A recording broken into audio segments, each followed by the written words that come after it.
Alain Leloir, bonjour. Bonjour Hichem. Vous êtes un grand connaisseur de l'univers des banques. Vous avez 80 ans. Vous avez passé toute votre vie à travailler sur les banques, dans la formation, dans les conseils d'administration. Vous avez une véritable expertise et non seulement une véritable expertise, mais vous avez aussi vous avez été le cofondateur du club des financiers africains et des établissements en Afrique. Et de ce point de vue, vous avez vraiment ce regard absolument utile sur la finance et les banques. D'abord, comment aujourd'hui, quel est votre regard et votre parcours un peu rappelez-nous pour ceux qui ne savent pas. Oui, d'abord, vous m'avez un peu rajeuni. J'ai 82 ans. J'ai travaillé d'abord dans une banque populaire où j'ai été pendant 13 ans en Bretagne et où j'ai tout appris finalement de la banque, hein. Je suis sorti d'ailleurs major de l'enseignement supérieur de l'Institut technique de banque, ce qui m'a valu d'entrer au centre de formation de la profession bancaire, aujourd'hui l'École supérieure de banque, où j'ai travaillé pendant 25 ans, principalement responsable de la formation en Afrique, pour le compte du centre de formation bancaire. Et ce n'est que en 1997 que je suis parti en Afrique, à Lomé exactement, afin de créer la société Finance sans frontières. Aujourd'hui, je suis retourné en France il y a une quinzaine d'années.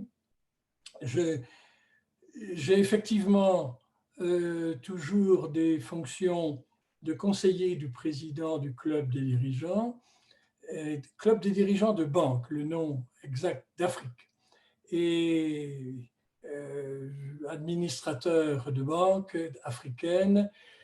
Et depuis 2 ans principalement, je cultive mon jardin comme Candide. Alors, justement, on va entrer dans le cockpit et essayer de savoir un peu plus de choses sur les banques.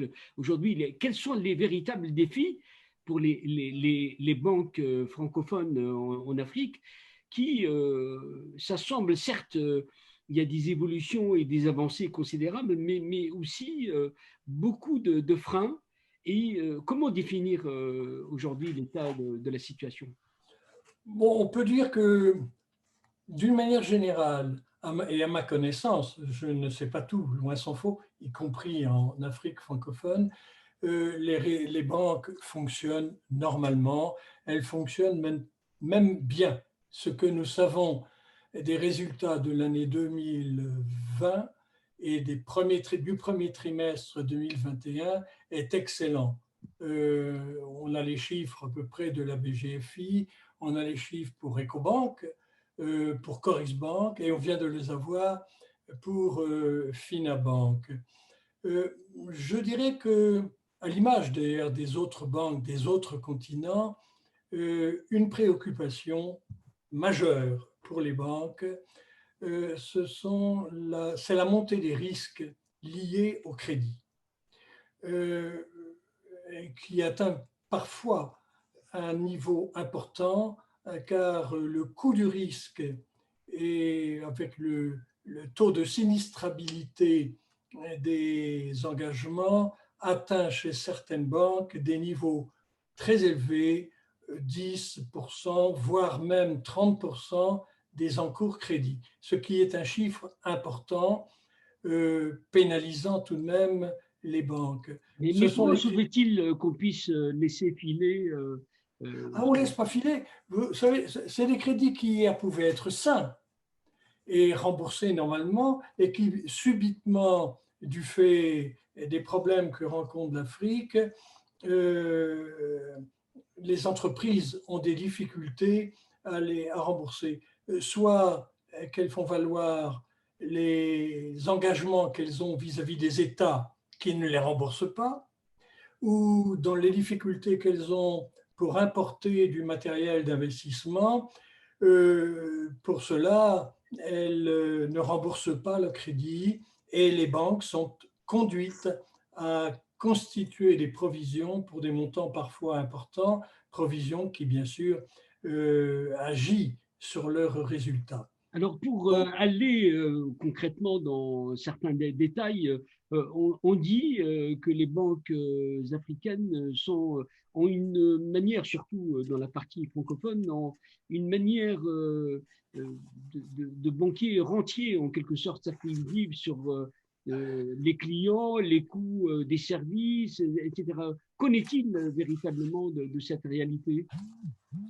c'est pas faux, mais d'abord, les banques sont loin d'être libres. Elles sont loin de consentir les crédits qu'elles voudraient faire, car les banques centrales limitent leurs possibilités. Vous aviez parlé, sans doute vous entendez les excédents de liquidité que les banques, notamment d'Afrique de l'Ouest, c'est moins vrai en Afrique centrale, que les banques d'Afrique de l'Ouest ont. L'excédent de liquidité, c'est la trésorerie d'une banque, c'est-à-dire l'excédent des ressources collectées auprès des clients sur les crédits consentis principalement aux entreprises. Je vois mal qu'une banque soit illiquide. Illiquide, ça veut dire qu'elle ne pourrait faire face aux demandes de remboursement des dépôts qui sont consentis par leurs clients.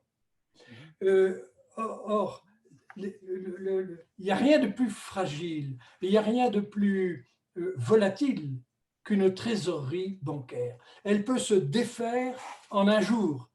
Elle peut défaire en un jour ce qu'on a obtenu au bout d'un certain nombre d'années. Oui, Euh, mais ça, c'est le lot de toutes les banques. C'est-à-dire que comment oui, bien aujourd'hui sûr, sortir de ce verrou, de cette mais espèce d'où les de... précautions qu'il faut prendre. Une banque, normalement, doit être en surliquidité à 120% par rapport au crédit. Elle doit donc disposer de fonds suffisants pour faire face aux demandes de remboursement de leurs clients déposants. Alors, quels sont d'abord les enjeux majeurs pour que les banques africaines aillent dans la souplesse, dans la réduction des coûts, dans cette efficacité dont Alors, l'Africain a besoin aujourd'hui, et surtout écoutez, dans la partie francophone? oui.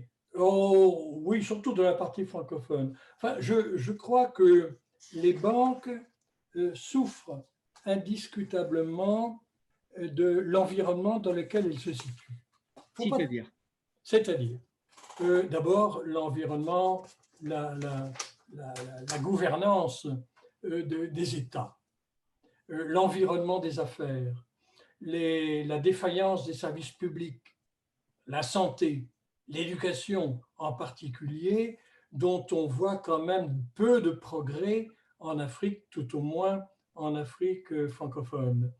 Sur le plan de l'environnement des affaires, le, le, la fiscalité qui les pénalise, le droit qui les pénalise à tout moment. Euh, les banques souffrent des insuffisances des États sur ce point. C'est donc dans cet environnement qu'elles se situent.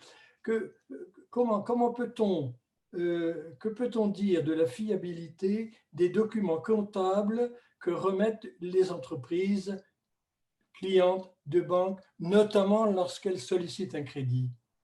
oui. On met ce qu'on veut, on met ce qu'on veut dedans. Donc le premier point dont souffrent les banques, c'est l'environnement dans lequel elles se situent. Alors, pour que ça aille vite, et je pense qu'aujourd'hui, il y a une telle révolution en termes technologiques, est-ce que le passage à la digitalisation va en fait réformer un certain nombre de choses, accélérer des comportements, imposer une autre culture? Bon, je ne parlerai pas trop de la digitalisation parce qu'il y a d'autres personnes beaucoup plus expertes que moi à ce domaine. Je dirais que sur ce plan-là, les banques africaines sont sans doute prêtes et depuis 2 ou 3 ans, elles travaillent beaucoup sur ce thème. vous avez d'ailleurs dû vous entretenir tout récemment avec mon ami Yves Éoné, qui est beaucoup plus compétent que moi dans ce domaine. Sur ce plan de la digitalisation pour lequel les banques, vous savez, Yves Éoné a dû vous dire hier que la Silicon Valley de la banque ne se situe pas en Californie, mais sans doute en Afrique. Donc la banque africaine est non pas dans l'attente de la digitalisation, mais au-devant de la digitalisation. C'est un Peut-être peu même trop au-devant par exagéré, rapport… peut-être un peu, non? Comment? C'est un peu exagéré, un peu, Mais même si l'Afrique c'est a une peut-être un sacrée peu avance. exagéré. Cependant, je peux vous assurer qu'elles y travaillent et elles ne seront pas surprises de leurs résultats, tout au moins la plupart d'entre elles. Je crois que en matière de digitalisation, il faut beaucoup plus réfléchir sur les conséquences de la digitalisation au niveau des ressources humaines. Justement, vous Euh, avez je- longtemps travaillé eh oui, sur cette dimension-là. et Alors, c'est pourquoi, dites-nous ce qu'il faut faire. alors, d'abord, une conséquence sur le plan, comment dirais-je, sur le plan quantitatif. Vous n'ignorez pas, bien sûr, vous êtes bien placé pour savoir que les banques, y compris africaines, seront tôt ou tard amenées à réduire le nombre d'agences. Et la réduction du nombre d'agences entraînera inévitablement une réduction des effectifs. Je lisais encore au début de la semaine, pour les banques espagnoles, 20 000 personnes vont être licenciées dans les banques espagnoles les 2 prochaines années par suite de la fermeture du nombre d'agences et provoquée, notamment, pas uniquement, provoquée par la digitalisation. Vous savez que au niveau des banques francophones africaines, elles ont commencé déjà la réduction du nombre d'agences. Ecobank, par exemple, a décidé il y a 2 ans, dans les 35 pays où elle est implantée, de réduire le nombre de ces agences de 1400. 1400 agences qui seront remplacées par 4500 points de vente. Et cet impact va arriver vers l'Afrique. Ben ça y est, Ecobank, c'est l'Afrique, c'est uniquement l'Afrique. Hein. Oui, oui, j'ai Ecobank compris. a commencé déjà de réduire le nombre d'agences. Au Kenya ils réduisent leurs effectifs de 1000 personnes du fait de la digitalisation. Il y a une autre banque, je ne me rappelle plus, d'Afrique du Sud, qui a une autre importante banque d'Afrique du Sud qui a pris la même décision. Et ce n'est pas tout. Je sais qu'un groupe bancaire d'Afrique francophone vient de prendre la décision également de fermer des agences en ne laissant ouvertes que les banques, que les agences rentables. Oui. C'est une évolution normale sur le plan quantitatif. Maintenant, sur le plan qualitatif. Euh, sur le plan qualitatif, la banque sera plus que jamais conduite à avoir un personnel de plus en plus compétent. On facilitera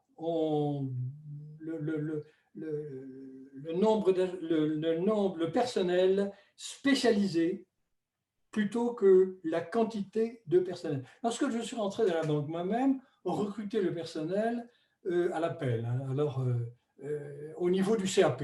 Au niveau du CAP, on recrutait. Mais aujourd'hui, on recrute beaucoup plus à bac plus 5 qu'au niveau du bac plus 2.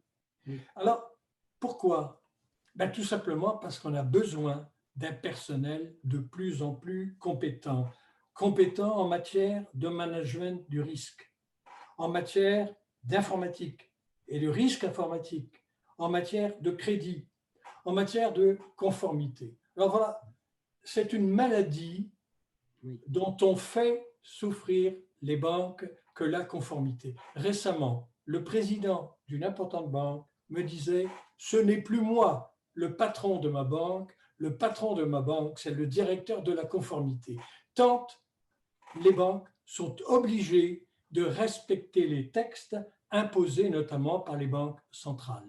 Alors, il nous reste 5 minutes, il y a tellement de sujets à traiter, et comme vous êtes un excellent expert, vous prenez le temps de détailler tout cela. Alors, pour aller plus vite, c'est que vous avez notamment, en quelques mots, quels sont les défis en termes de décision stratégique, en termes de formation ou de choix. Est-ce que vous pourriez nous dire quel est votre avis là-dessus? Ben non, le défi d'abord, il ne dépend pas uniquement des banques. Il dépend avant tout de l'état dans lequel elles se situent. Là, et là, il y a peu de progrès faits. Vous savez que le FMI vient d'indiquer pour 2022 une augmentation du PIB qui en Afrique serait seulement de 2%, alors qu'il est ailleurs de 7 à 8% sur les autres continents. Donc là, les banques n'y peuvent rien.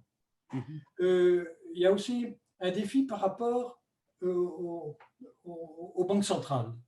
Les banques centrales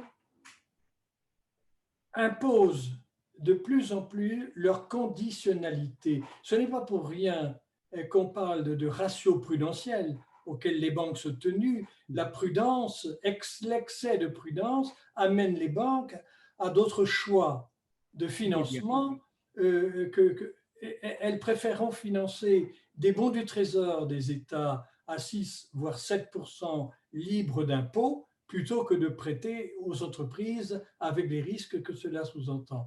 Alors, il y a effectivement le défi de la digitalisation, mais je crois qu'elles sont prêtes à remplir ce défi. Ce qu'il faudrait, je crois, dans la Banque africaine, c'est qu'elle soit moins, comment dirais-je, dépendante de groupes extérieurs.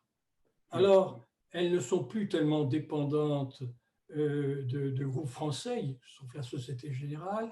Elles sont un peu trop dépendantes peut-être de banques marocaines qui, depuis d'ailleurs 2 ans, ont cessé leur expansion en Afrique. Oui. Alors, dites-nous, on a 2 à 3 minutes pour terminer cet entretien, mais vous avez une force de frappe qui est ce club qui rassemble des banquiers et des experts financiers. Alors, dites-nous un peu cette mutualisation, ces rencontres et le profit que ça apporte aux banquiers. Mais ce qui est extraordinaire, je dis bien extraordinaire, c'est que le club existe depuis 22 ans. 32 ans, pardon. 32 ans, vous vous rendez compte? Oui. Nous l'avons créé, j'ai participé à sa création, je suis cofondateur du club, cofondateur du club. Nous l'avons créé il y a 32 ans parce qu'à l'époque, c'est le moment de la création véritablement de la banque africaine.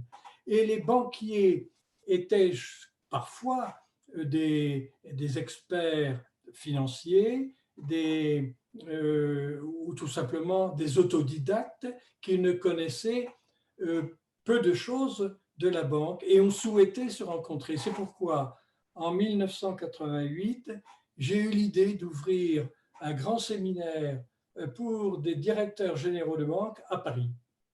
À la suite de quoi, ils ont souhaité se rencontrer l'année suivante, 1989, pour créer le club avec des personnes comme De Remaux, comme Oyima, comme Kosipas, à Lomé, précisément. Aujourd'hui, nous existons toujours, alors que d'autres que nous s'intéressent, bien sûr, à la formation, à l'information des banques. Et malgré tout, nous existons au travers de nos 2 activités. Vous me posiez la question de savoir ce que nous faisions. En février, nous avons les journées annuelles du club qui sont l'occasion de notre assemblée générale et des journées qui portent sur un thème portant sur l'actualité des banques en Afrique que nous alternons avec le forum annuel des clubs que nous tenons au mois de fin juin, vers la fin du mois de juin dans une capitale généralement européenne, à l'invitation des experts banquiers ou politiques de ce pays. C'est-à-dire que non seulement vous êtes des banquiers, mais aussi vous êtes dans la bataille des idées. Je vois que vous avez créé le laboratoire des idées pour produire de la matière, des livres Ah oui, et d'autres documents. Alors aujourd'hui, en deux mots pour conclure, pourquoi ce choix vers cette ouverture? ben, nous avons créé, il y a une dizaine d'années à Kinshasa, le laboratoire des idées dont le responsable est d'affaires Saïdan, pour penser et pour produire des documents ou des réflexions sur ce que sera la Banque africaine demain. Nous faisons d'ailleurs, je vais vous montrer, nous venons de produire ce livre, vous le voyez bien, Oui. les défis précisément de la Banque africaine de demain, qui fait suite à un autre ouvrage que nous avons pu, que le laboratoire des idées a créé, qui était orienté sur les stratégies des banques africaines de demain. De même qu'une réflexion que nous avons menée sur les plans de continuation d'activité au lendemain du Covid dont nous souffrons encore. Alain Lenoir, je rappelle que vous êtes un expert hors pair de l'univers des banques, cofondateur du club des banquiers et des financiers africains, et que vous êtes toujours aussi dynamique aujourd'hui à la tête de cette association. Je vous remercie d'avoir été avec nous et à bientôt. Mais je vous en prie, avec plaisir. Au Au revoir. revoir.